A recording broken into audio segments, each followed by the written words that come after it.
Right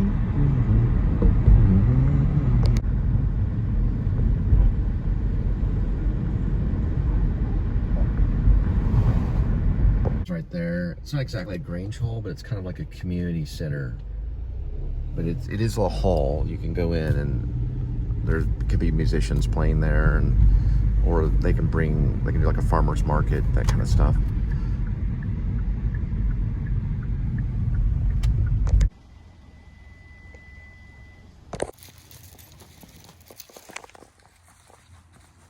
It says welcome to our porch.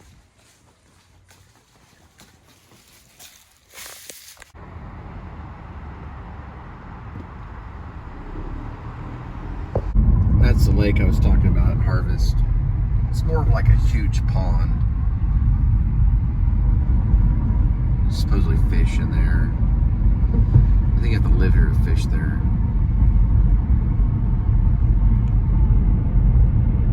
But I don't think it really matters too much. I don't really know if I haven't seen any no fishing signs.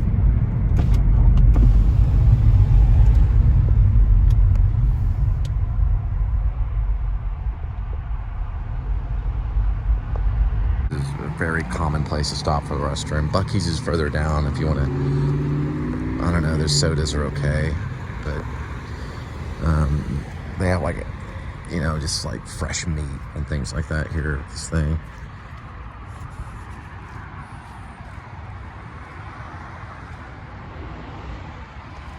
All right, we're gonna go straight there. This is the last one for tonight. It's a medication pickup at the pharmacy known as Perrone. Been there a few times before. It's pretty standard. It's a 35-mile trip to get there. 34-minute duration to arrive. We'll be there at 8:08 p.m.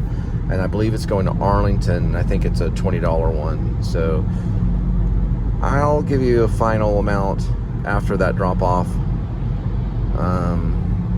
And that'll probably be dropped off probably around 9, and then we'll head back depending on traffic.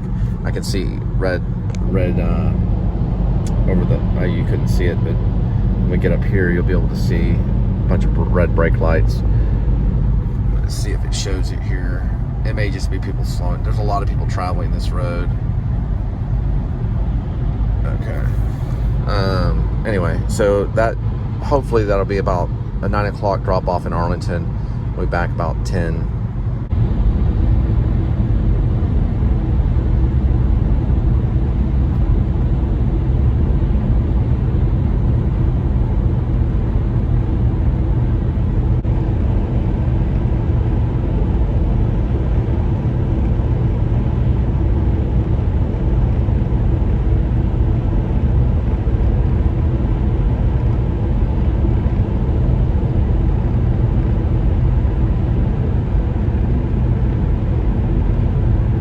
There's Carvana, so you purchase it online, they send you a token in the mail, then you take the token to the dispensary, which is what you're looking at right about now, and they dispense you an automobile,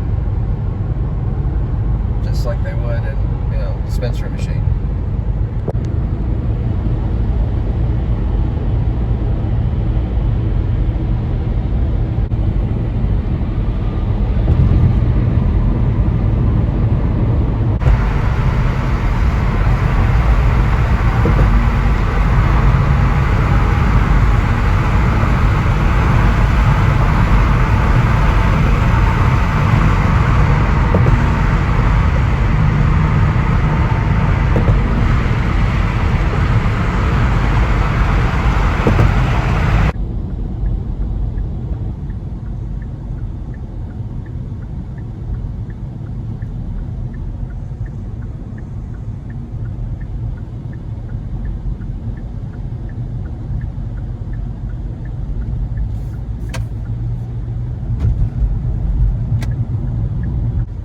This is Perrone prescription. This one will be going to Arlington, and then that'll be it for the night.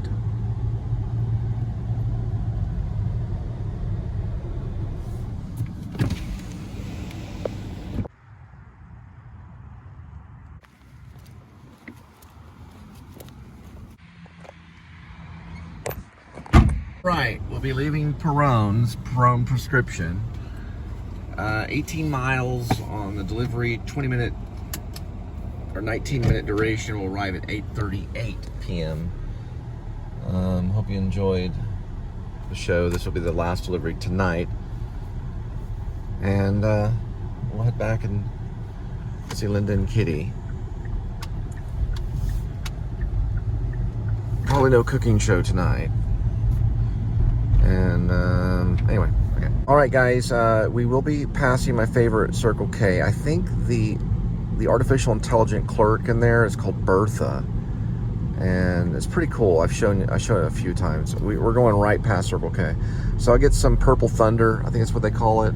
It's a Mountain Dew, and I've got editing to do later, and watching of filmmakers. Usually Richard Linklater is what I've been watching lately. He's got tons of interviews. Austin Film Society. Maybe one day at the pinnacle, or at least one of the pinnacles of possible in my filmmaking successes, possibly there's maybe a chance I could sit down and talk with Richard Linklater after a viewing of something. I don't know. My features and stuff are not popular enough, really. We only get a few hundred views, but it'd be so cool to attend a Richard Linklater session at Austin Film Society. I don't really know exactly where he holds a lot of the viewings of these films, but it's usually their masterpieces. He's a big fan of Raging Bull. I am too. It's black and white. He was talking about black and white, different black and white features like Eraserhead and Raging Bull. And Raging Bull he really does set aside some of the great films, and Raging Bull could be one of the top 10s. It probably should be on my top 10. Although Taxi Driver definitely is, and I know we can agree upon Taxi Driver and lay it down that that's my opinion, best film ever made. But that's my opinion.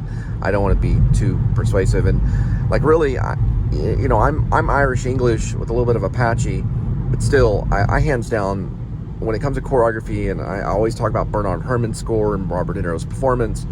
To me, it's superior to all other films. But that's just because I'm biased on Taxi Driver. But Raging Bull should be up there too. He likes Raging Bull. I like Raging Bull. He also likes Rumblefish, which is a Francis Ford Coppola film, and I love Rumblefish too. Rumblefish is a great one. I haven't seen it too many times. I've probably exceeded Taxi Driver over maybe more than 20 times of viewing it. And I used to hum the Bernard Herrmann track, na na na na na na, all the time. It's sick. But it could be the time I saw Taxi Driver, the reason I'm so partial on it. But anyway, check out Richard Linklater stuff with Austin Film Society on YouTube. They even talk about YouTube on there, like this is going to be on YouTube. And they got a Slacker reunion that just came out not very long ago, 30-year reunion for Slacker. Slacker's a great film. It's a wonderful film. It'd be cool. I went down to Austin. I did a filming location of Slacker. It's something I really wanted to do for the last 2 years. I finally got a little bit of money to go out there, and I got to do the Roy Taxi filming location. Did I miss it? Oh, okay, I'm on the wrong. Yeah, no Circle K right now. Sorry about that. But I got to do the Roy Taxi one and the hit and run sequence, which is right there off of.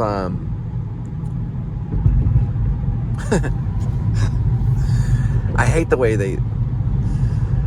Nuevas? It means nut in Spanish. Oh no, Nueces, yeah, Nueces Street, and right between that, well, the whole thing takes place. I can't remember the actual street, but it's Nueces and Santonio, and then there's that one street right there, which is I'm going to guess 21st Street. I wish I would know this. Maybe West 21st Street, Nueces, and Santonio is where that little filming location took place. Hey guys, correction, it's 24th Street between Nueces and Santonio. I almost had it. I know I said the wrong number. It's 24th Street. Although they got a good pizza place on 21st Street, but it's 24th Street. It's on the West 24th Street between Nueces and San Antonio. That's where I did the Roy Taxi filming location. And listen, if you want to be a filmmaker, you got to do it because you start to see exactly how a filmmaker looks. Everything's flat. You know, it's like a set, like a stage. Richard Linklater is truly a filmmaker. But you go and you do that, and you also can see how he can manipulate distance, right? Because he cuts, and then he goes to the hit and run sequence, which is just like right over there. But he cuts there on purpose so he can set up the shot. They had dollies. I found out they had dolly tracks. They had all this great equipment, and they were doing this very low budget. I don't know. I'm guessing maybe 40,000. Did they get 20,000 or 40,000? I don't know. You tell me. But they didn't have a lot of money. But they got the crane. They got the tracking shots. They had, Linklater said they had all the things they kind of needed. And they did dolly there. I figured they dollied. And I didn't know they were laying down track for that. I was surprised to hear it on the 30th reunion. He said they laid down track. They were laying down track for Slacker. I'm just like, you got to be kidding me. They had this great 180 shot. Well, it's not 180, but it's like from behind the actors. I always call him the Batman guy. The guy with it looks like he's drinking either beer or tea or something in a cup, and he's talking about all this weird alien stuff. And a lot of them talk about aliens, or they're talking about something. Yeah, he's talking about aliens, and he's got a Batman shirt on. I should know the actor. I'll look up the actor later. And they did that behind them, and then they went around and reverse tracking shot and did that in front of them. I'm guessing, if I talk to Linklater, that they did it 2 different times. They would have to have. And they shot it from the track following, so a tracking shot following from behind, and then a reverse tracking was filmed again. And it's all done in one monologue, which Linklater knew that may work against him because the monologues were far too long. And it didn't work against him. It made him look like a genius, but he just wanted to have this constant dialogue going on as they were being followed by the camera, and then it reversed, and that's also a filming location too. It's a great little moment. When you see the missing girl sign, you see that the girl's missing and she's on the telephone pole kind of thing. Very philosophical movie.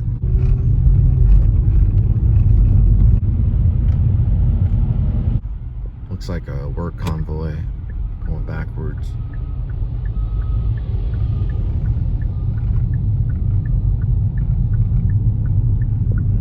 Should we just keep driving, is what that bumper sticker says.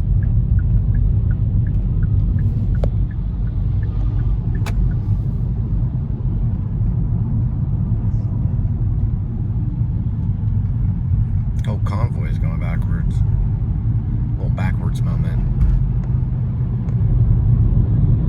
I can barely see it, but they got the ponchos way over there. Raise the flag, raise the flag. Huh. Comment on ponchos is you would always leave ponchos feeling very, very full. And you always raise the flag for more honey on the sopapilla.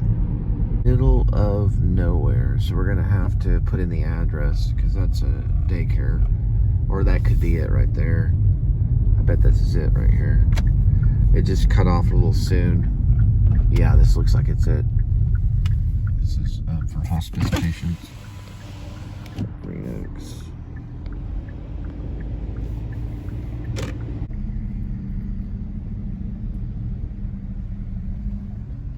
Yep, that's probably it.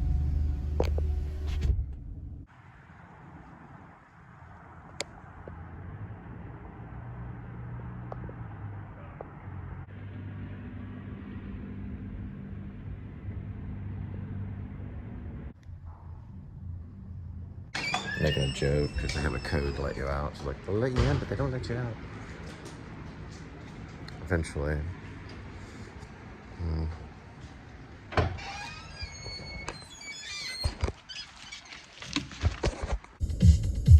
All right, so 179 miles were used for all the deliveries for tonight.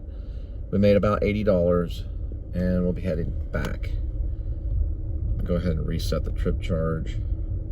It's actually trip counter. Sorry, trip counter.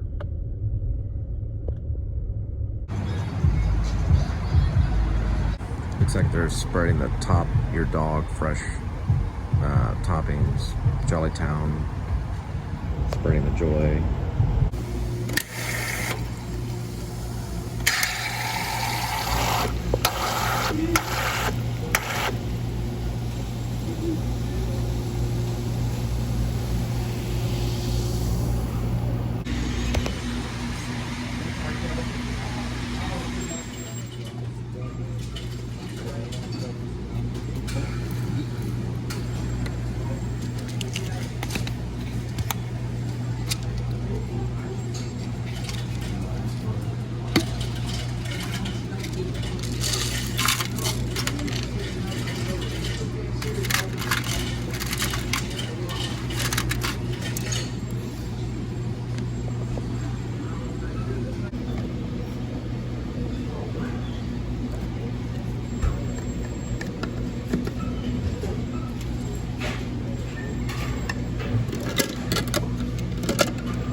start this QT vlog with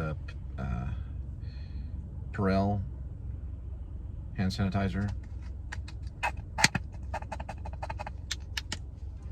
So not too bad on Roadie, but I've got another option coming up, and I'm not going to talk about it till it comes up. It'll be in delivery. I've been doing delivery for almost 5 years. I started off in banking for 4.5 years, and then went in back into auditioning as an actor, and then got my own blog eventually. It took a long time to develop. The blog took me more than a year to even develop into p.s.s, which was the Please Subscribe show, and then the Please Subscribe show. Anyway, this is the treat for tonight. It's a whacked out hot dog, Italian sausage. I didn't get the brand name, but you can see it if you go back and look. But there is plenty of, I don't know, pickles and banana peppers. I put, here, let me do this real quick so you kind of see what company it's. QT, Chuck Norris advertises for it. You know, it's a QT dog.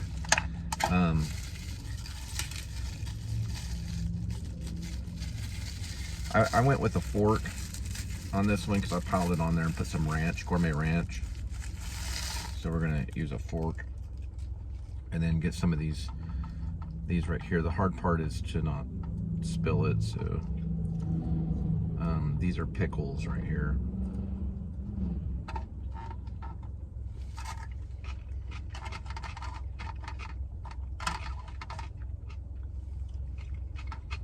So I'm kind of like using this as kind of like a salad on top of the dog.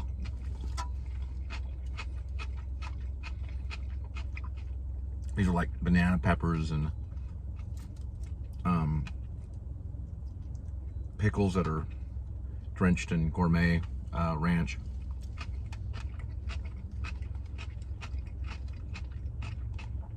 And then plenty of banana peppers and tomatoes.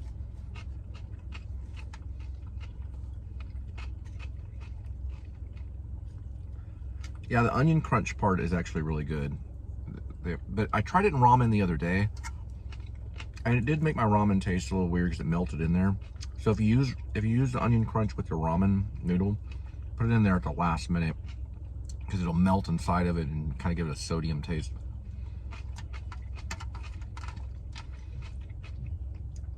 After being, you know, fed by gas stations across the state of Texas, or at least in North Texas, you learn to kind of make a hot dog kind of a gourmet dog.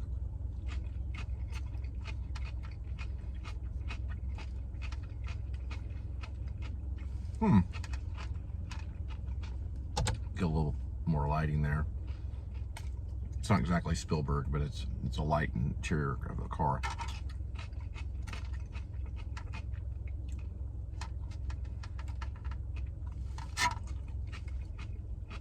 I'm doing this so it doesn't spill all over the car. So it's taking me time to get to the dog. It's a Saturday night. It's kind of dinner a little bit, but I'm sure Linda made something. I'm in Arlington. I'm not exactly in Fort Worth. I used to hang out in this area at that IHOP down there. We used to memorize lines for plays and stuff in college at that IHOP. It's still there. We even did a play that was, we did it here in Texas. That was, it was a world premiere with Samuel French, but I got kicked out of it. I was experimenting with certain types of memorization, and I did other plays. It was fine. Got other stuff. All right. Here's the Italian sausage dog. I don't know if I've had it before, so I'm gonna try it.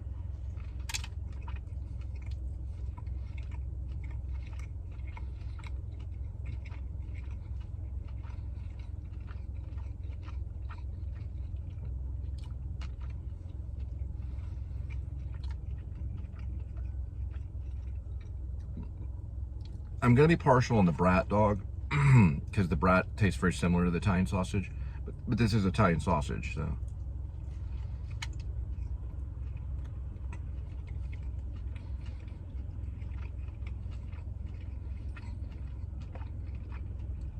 Maybe because they just didn't cook it enough, but the brat is a little tastier. And it, you know, I don't even know the brand name of the Italian sausage, but there's some really good Italian sausage out there.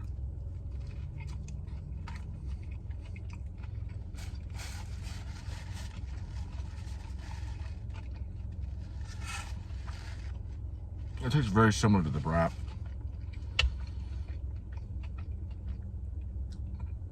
So far, I'm gonna put the brat dog as number 1, Italian sausage probably 2, right there next to the jalapeno, which would be the jalapeno cheese, which I crave those sometimes. Lately, I've been craving the brat dog, but this Italian sausage is not too bad.